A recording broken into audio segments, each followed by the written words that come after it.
Move.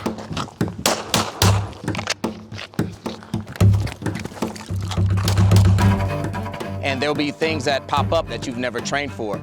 So then you have to first learn to do the right thing at the right time to the right stimulus. That, in effect, is a technique.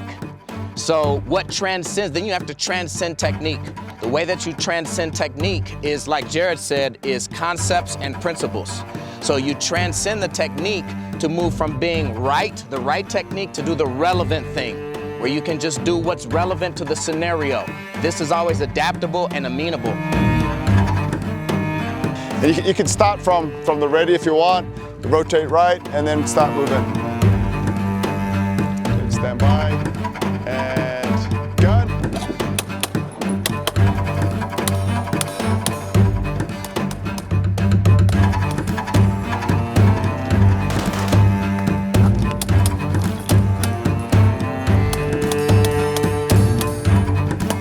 It's safely done so long as you're taking the correct safety protocol, doing it all dry to begin with, making sure everyone understands what the shooting line is, so no one that's moving forward is moving past that line, so on and so forth. But it's just a good drill that combines a little bit of hand-to-hand with some live fire tactic.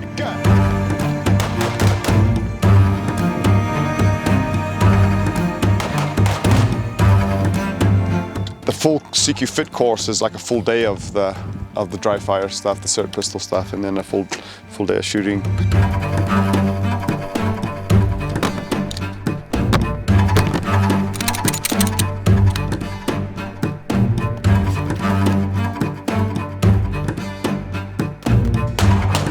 So again, you can throw variations into this drill. I could be doing it from the left side moving right, right side moving left, and this makes some variations, but it's a real simple drill.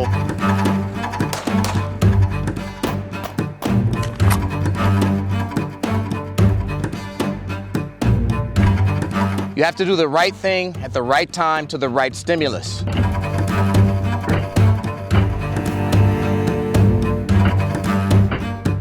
I'll talk about the nuances, but you notice I'm doing a quick directional change.